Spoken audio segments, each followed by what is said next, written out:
خیر محصلین عزیز، دکتر صاحب گرامی، دکتر حمید رحمان سباون هستم، متخصص جراحی عمومی. به ادامه لکچرهای قبلی امروز ما شما کولودیکو لیتیازیس میخوانیم یا CBD استون یا سنگهای قنات صفراوی اساسی.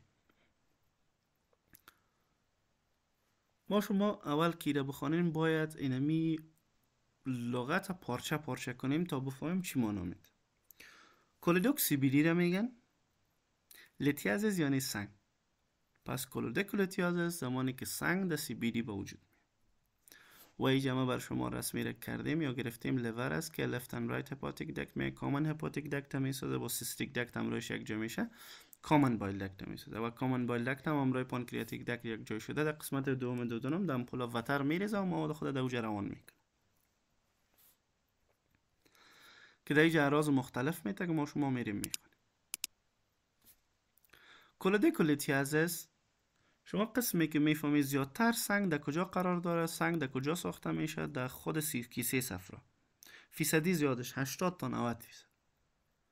و زیادترین سنگای CBD یا سنگهای طرق صفراوی اساسی از اموجا مایگریت میکنه، یعنی مهاجرتی زیادترش. و اونایی که مهاجرتی نیست در داخل خود کیسه صفرا، در داخل خود CBD ساخته میشه، برش میگن پرایمری داکت استون یا پرایمری بایل داکت استون یا لیتیازیس ان بایداکتال سل که از سبب مشکلات مختلف، مثلا از سبب کرم اسکاریس یا کرم کولونوس سنسس که در اینجا کرم اسکاریس ببینین، زمانی است که عکس ازش گرفته یک کرم راوند است که از دیودنم به طرف کجا روان است؟ به طرف CBD روان است. پس اینجا راه را بند میکنه، صفرایی که از لیور میایه یا صفرایی که از گلبلیدر میایه در اینجا بند میشه و بالاخره آب خود از دست میده و آرام آرام به سنگ تبدیل میشه. همچنان زمانی که بندش با وجود میه به سر کرم یا به سر هر چیز میتونه باعث التهاب شه و التهاب از زیر ما میگیم کولنجایتس. التهاب CBD را میگن کولنجایتس. اگر ابسترکشن خود به خود از بین نرفت یا ما از بین نبردیمش، CBD بند میشه، مواد صفراوی یا مواد انزایمایی که پای از کبد یا پانکریاس می بالا رفته خصوصا از کبد میره باعث لیور فیلیال و لیور سیروزس میشه و تا میتونه باعث مرگ شه که باید بعد از این رسیدگی شه. پاتوفیزیولوژی از چی است که ما دو قسمت میخوانیم، یکی سنگ هایی که در خود CBD ساخته میشه و دیگه سنگ هایی که به مراتب زیادتر از سنگ های مهاجرتی. پاتوفیزیولوژی از این در سنگ هایی که در خود CBD ساخته میشه دلیلش نامعلوم است، دونووس، دلیلش هنوز معلوم نیست، اما میتونه در اینجا سنگ به وجود بیه. سنگایی هم که در اینجا موجود میه از نوع پیگمنت میباشه یا رنگدانه یا صباغی. 4 دلیل در اینجا گفتن هپاتوبیلیاری پرازیتیزم یا کرونیک یا ریکرنت کولنجایتس که اونمو کرم اسکاریاسیس یا کرم کولونوس سنسس در قسمت میایه و میتونه باعث ساختن سنگ شوه یا کمک کنه سبب سنگ. و یکی التهابات باربار در CBD میتونه که باعث سنگ شوه که دوجه را تخریش میکنه، دیوار خراب میکنه، همون لشمی که از بین میره و مواد دوجه میچسبه و بالاخره به سنگ تبدیل. دیگه کانجنیتال اناملی یا انامالیا یا سوی اشکال ولادی خود دکتا کلان شوه، خرد شوه، معوج شوه و شکلش تغییر کنه، میتونه در اینجا سنگ ها رو به وجود بیاره. سوم زمانی که CBD یا دایلیت شوه سبب کولنجایتس باربار یا اسکلروزیتیک شوه سبب بعضی از مشکلات یا استرکچر در اینجا به وجود بیاره، مثلا سبب کنسرها یا سبب سنگا یا سبب کنسر رأس پانکریاس، در این حالت سنگا میتونه به وجود بیاره. و دلیل چهارمش چی گفتن که یک تغییر ژنتیکی که به نام MDR3 یاد میشه که دیگه چی میشه؟ باعث از این میشه که فسفولیپید سکریت نشه. و شما میفهمید فسفولیپید یکی از وظایفش است که این ساحه را لشم میکنه. پس اگه این ساحه درشت باشه یا کرشت باشه، سنگایی که از بالا میان میتونن دیگه بند بانن یا سنگها دیگه ساخته شون به شکل پرایمری. پس این 4 دلیل میگن که باعث سنگ یا پرایمری بایل داکت استون یا باعث ساخته شدن سنگ به شکل اولیه دینامیجه میشه در CBD. دیگه دوم ما گفتیم که سنگا مایگریت میکنن یا مهاجرت میکنن از داخل کیسه صفرا میان به CBD در اینجا بند میمونن و باعث مشکلات میشه. زیادتری سنگای کلسترولی میباشن کانه کلسترول است یا شحم است. زمانی که در اینجا یک دانه می باشه، کلان می باشه، واحد می باشه، میتونه باعث بندش شه و بالاخره باعث چی شه؟ باعث کولنجایتس و یک ریکرنت کولنجایتس سینه گپاره به وجود بیاد.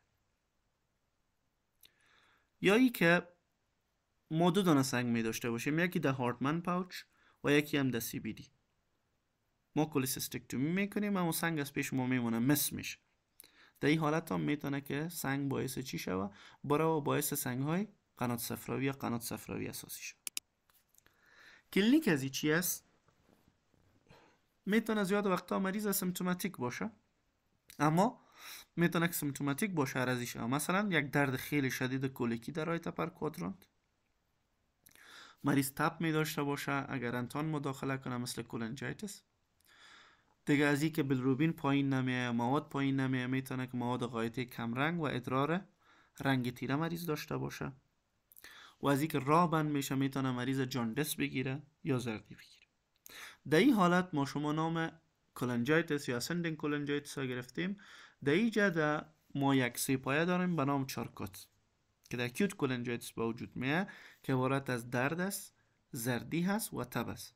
درد سبب از اینکه سنگ به وجود آمده و سبب از اینکه تخریشات است. دوم جاندس هست سبب از اینکه بندش هست و مواد پس بالا میره به لیور. و فیور هم از اینکه انتان مداخله کرده کولنجایتس. پس در این حالت به وجود میاد که ما شما این دکس اگر ببینین مریض سر خودم کم پیشانی خود چک کرده که تب داره، دست خود در قسمت رایت اپر کوادرانت گرفته که درد داره و همچنان بدنش زرد معلوم میشه و در اینجا هم اگر شما ببینیم پس تب، درد و زردی را اگر در یک کس ما میافیم ما میگیم که مریض ممکن اکیوت کولنجایتس داشته باشه. ساین از این چی را ما میافیم؟ ما شما تندرنس هم میافیم در قسمت اپیگاستریک و در قسمت رایت هایپوکاندریا، در قسمت رایت اپر کوادرانت. در اینجا ما کوروایزرز لا داریم که کوروایزر خودش یک عالم بود، یک قانون داره. این چی میگه؟ میگه زیاد اوقات کیسه صفرا از سبب سنگ کیسه صفرا پالپیبل نیست یا قابل جست نیست. زیادتر وقتا یک بندش در قسمت پایین می باشه، مثلا تومور راس پانکراس یا کنسر یا کولنجایتس یا سنگ سی بی دی که میتونه که باعث چی شود؟ باعث پالپیبل شدن یا پوندیدن کیسه صفرا شود که مایر پالپیبل. و یایی که میگه اگر جاندس از سبب سنگ طرق صفراوی باشه کیسه صفرا پالپیبل نیست. اما یه دو تا استناد وجود داره. اگر یک سنگ در هارتمن پاوچ در داخل خود کیسه صفرا می باشه و یک سنگ دیگه در کولودکا می باشه از سبب موکوسیلی که در داخل بیلیاری ترکت می باشه چی میشه؟ پوندیدگی پیدا میکنه، یعنی رای ازی بسته می باشه و مخاط در داخل کیسه صفرا زیاد میشه، کیسه صفرا پالپیبل میشه. دوم از چی است؟ دوم از بیلیاری ترکت کلان میشه از سبب از که یک دانه کنسر یا کنسر رأس پانکراس را بند انداخته، پس در این حالت میتونه که پالپیبل باشه.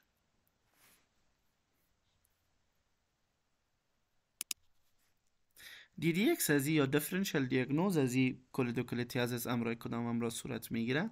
دو قسم است. یکی امراضی که باعث زردی میشه که ما ایره میگیم امراض هپاتو بیلیاری و یکی دیگه امراضی که دوج زردی نمی باشه برش میگیم امراض دیگه. مثلا ده امراضی که باعث زردی میشه ده اکیوت هپاتایتس، ده کنسر پانکریاس، ده کرونیک پانکریاتایتس، ده هداتیتیس، ده لیور سیروزس، ده هپاتو سلولر کارسینوما و کولنج کارسینوما هم رایزی دیفرنشیل دیاگنوزز میکنیم.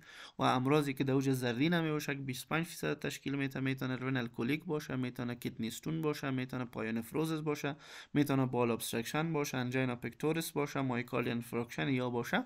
امراضی ما تشخیص تفریقی میکنیم توسط زم هورموناش، توسط سیروم مارکراش، توسط اعراض علائمش، توسط اونمو درد کولد کار داشتیم، onset location و duration، ascending aggravating factor، relieving factor، radiation، other sign and symptom. توسط از این ما کمک میشه برای ما شما که ما دیفرنشیل کنیم و امراض دیگر را رد کنیم و برسیم که این مشکل چی است؟ کولیدوکولیتیازیس است.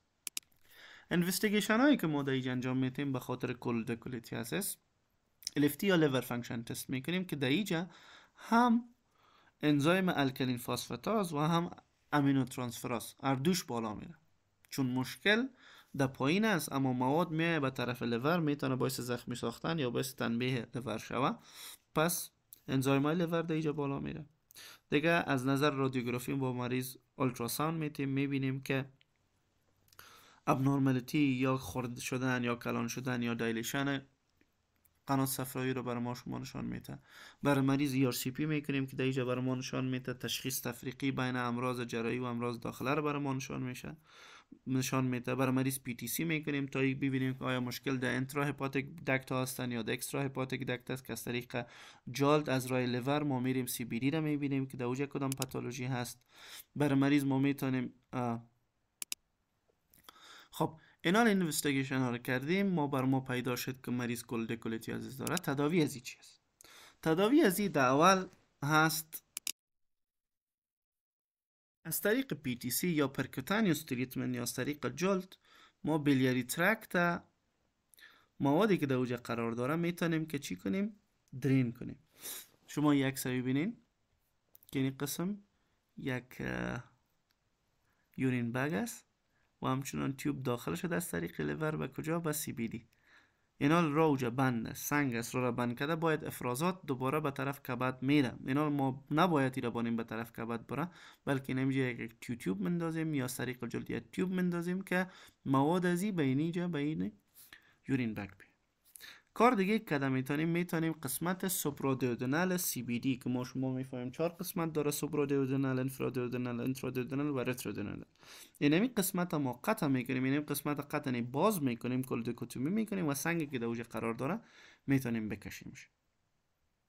عملیات خود دیگه ما میتونیم ترانسدیودنال اسفنکتروتومی کنیم که از طریق با کمک ERCP ما در دیودنم داخل میشیم و در اوجه اسفنکتروتومی میکنیم. ما اسفنکتر اودیک است یا امپولا وتر است، اما قسمت باز میکنیم و سنگی که در داخل CBD است پایین کشش میکنیم در داخل دیودنم.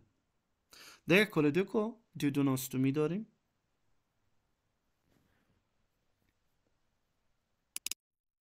یعنی کلودوکا CBD را امروی دیودنم ما وصل میکنیم، در صورت نرمال خو وصل میموشم. قسمت بالایی که مشکل میداشته باشه ما هم قسمت پایین کش میکنیم، امروی دیودنم وصلش میکنیم.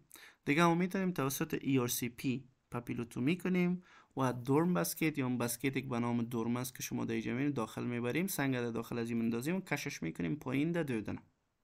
پس یعنی 5 عملیات ما شما در کولودیکولیتیازیس داریم. مبحث بعدی ما استرکچرها هست یا تضایقات یا تنگی داده CBD یا نامین بایلدکس که تعریف میکنن که عبارت از یک تنگی غیر نرمال در بایلدکت است و بایلدکت یا ای که طرق صفراوی چی وظیفهش است که مواد از لیور، از پانکراس یا از کیسه صفرا میبره به اسمال انتستین. این استرکچرها میتونن بیناین باشن، میتونن مالگنن یعنی خوشخیم باشن یا بدخیم باشن، یعنی از سبب سرطان به وجود بیان یا از سبب امراض یا اعراض یا پاتولوژی هایی که سرطانی نیستن یا مشکلاتی که سرطانی نیستن به وجود بیان. بیناین ازی یا خوشخیم ازی یا سلیم ازی 80% بعد از عملیات است و 20% هم میتونه کنتان دیجا مداخله کنه. یعنی 80% از سبب عملیات هایی که ما شما دکتر صاحبا یا شما دکترای جوانی که فردا دکترها متخصص میشین از سبب ازی به وجود میاد و 20% دیگه ازی انفلاماتوری یا انتان دیجا مداخله میکنه. دیگه میتونه که مالگننت مثل سرطان ها، کولنجوکارسینوما ها یا هپاتوسلر کارسینوما یا کنسر رس پانکراسی ها باعث چی شده؟ باعث کنسر شده که شما اگر در آن میبینین باعث چی شده؟ باعث استنوزز یا استرکچر شده. ببینین یعنی کنسر رس پانکراس است یا کنسر سر پانکراس است که از دو طرف فشار آورده سر CBD و این قسمت تضایق داده یا تنگ ساخته. قسمت بالا باز، قسمت پایین باز، اما این قسمت تضایق با وجود آمده. میایم در پست اپراتیو استرکچر که 6 دلیل دیگه است. The main bile duct یا the hepatic duct میتونه به وجود بیاید. Rarely the right hepatic duct به وجود میاد. دلیل ازی چی است؟ دلیل ازی کولسیستکتومی است. ما کولسیستکتومی میکنیم درست کار نمیکنیم یا تروماتیک کار میکنیم. بیایید یا دلیلش یک تروماتیک کار میکنیم، مثلا سیستیک دکت یا اکسسوری دکت. در اینجا ما شما یک مانور داشتیم یا یک مانور داشتیم به نام هوگارد تراینگل.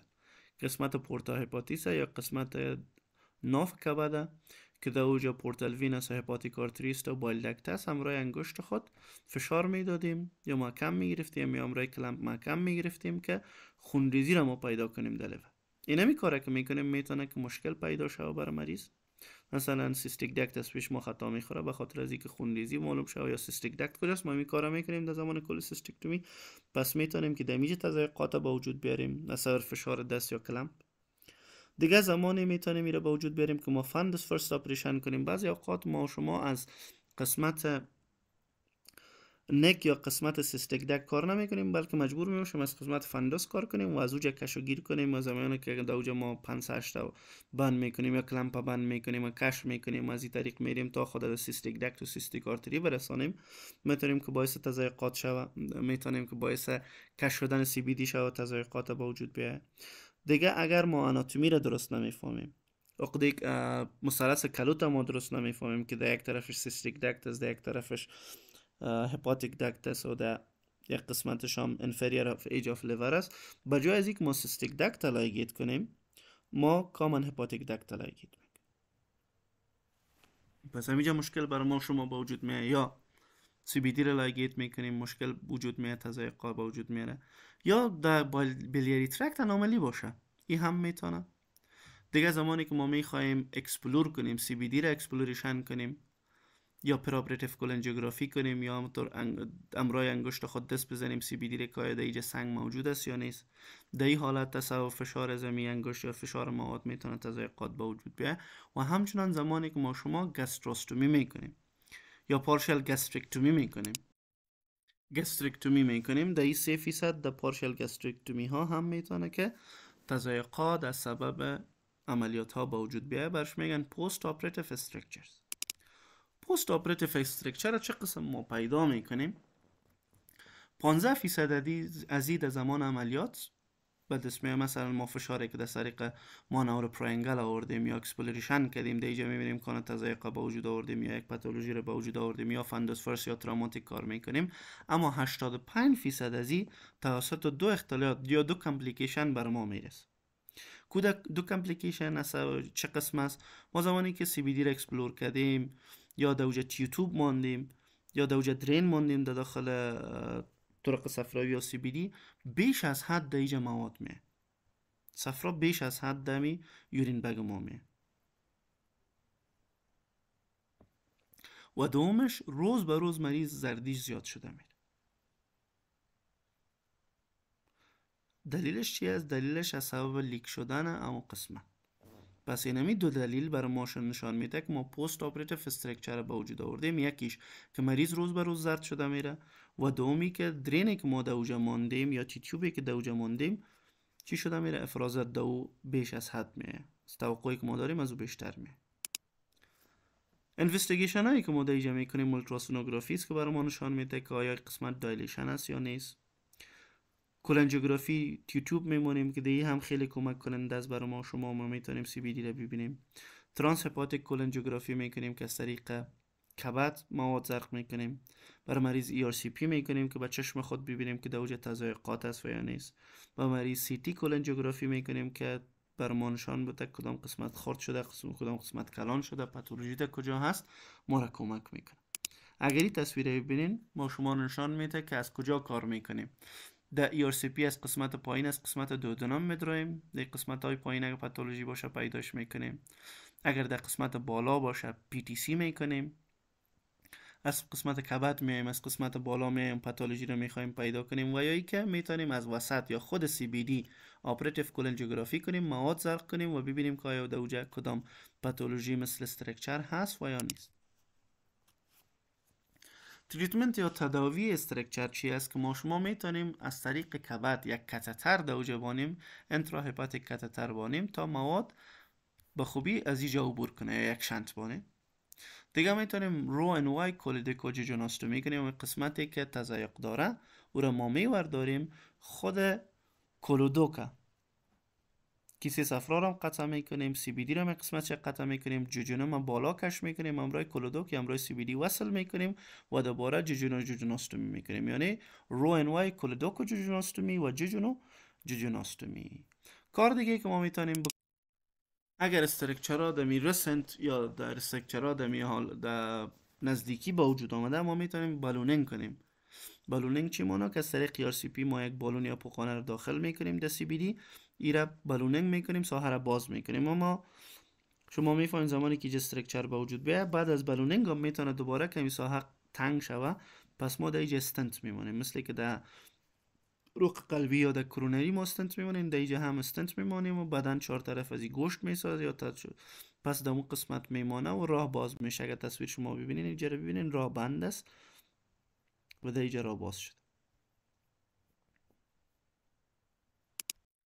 کار دیگه کدام میتونیم، ما میتونیم کولوسیست رو جوجوناستومی کنیم. یعنی این راه بند است، تضایق با وجود آمده یا مکمل بند شده یا تنگ شده، مواد عبور نمیکنه، ما یک راه دیگه جور میکنیم، راه اپ نورمال، به خاطر از اینکه یعنی مواد عبور کنه. مثلا چی میکنیم؟ کیسه صفرا رو دیوارش آواز میکنیم و دیوار دو دونم آواز میکنیم، اینجا یک راه بر از یا میسازیم که برش میگن کولوسیست رو جوجوناستومی، امرای جوجونم. دیگه میتونیم کلودیک رو جوجوناستومی کنیم، اما قسمتی که بالاتر از تضایق است آنم قسمت رو امرای جوجونم وصل میکنیم که اینجا عکس شما میبینین و یک عکس کولوسیستو جوجوناستومی. دیگه میتونیم کولودوکو دودوناستومی کنیم، اونم قسمتی که امرای دودونم وصل شده بود و قسمت یعنی بالاتر از او را کش کنیم، امرای دودونم وصل کنیم، دهن به دهن کنیم و همچنان پیشتر بر شما گفتیم استنتینگ کنیم. تشکر از توجهتان. این بخش درس ما در اینجا تمام میشه. سوال، انتقاد، پیشنهاد اگر داشته باشین همراه ما تماس شوین و همچنان در کانال The Left Handed Surgeon این سلاید انداخته میشه، شما میتونین در اونجا سوال، انتقاد، پیشنهاد اگر چیز داشته باشین برای ما بگوین. فیدبک های مثبتتان ما رو تشویق میکنه و فیدبک های منفیتان هم ما رو وادار میسازه که بیشتر و زیادتر کوشش کنیم که خوبتر لکچر را ارائه کنیم. تشکر از توجهتان. وقتتان خوش. خدا نگهدار.